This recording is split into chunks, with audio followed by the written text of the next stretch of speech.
Two India-flagged LPG carriers are now heading towards Gujarat with a crucial energy shipments. According to a government official, the vessels Shivalik and Nanda Devi have safely crossed the Strait of Hormuz and are now sailing towards India.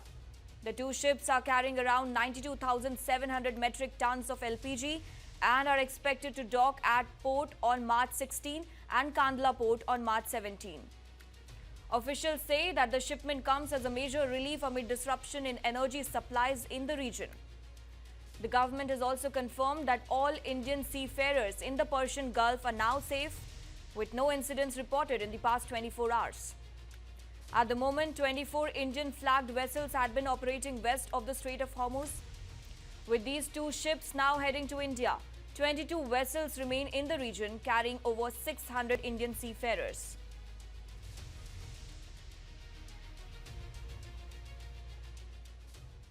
Two India-flagged LPG carriers are now heading towards Gujarat with a crucial energy shipments.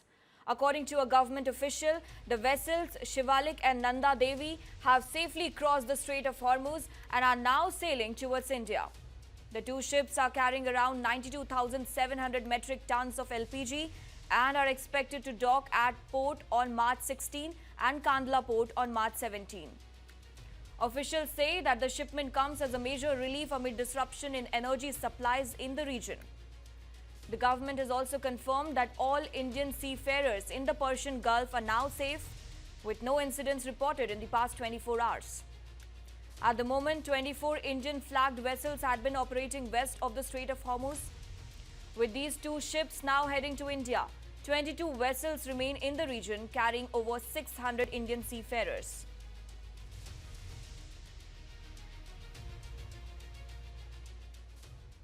Two India-flagged LPG carriers are now heading towards Gujarat with a crucial energy shipments.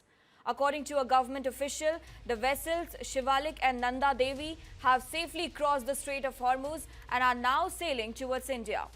The two ships are carrying around 92,700 metric tons of LPG and are expected to dock at port on March 16 and Kandla port on March 17. Officials say that the shipment comes as a major relief amid disruption in energy supplies in the region. The government has also confirmed that all Indian seafarers in the Persian Gulf are now safe, with no incidents reported in the past 24 hours. At the moment, 24 Indian-flagged vessels had been operating west of the Strait of Hormuz. With these two ships now heading to India, 22 vessels remain in the region carrying over 600 Indian seafarers.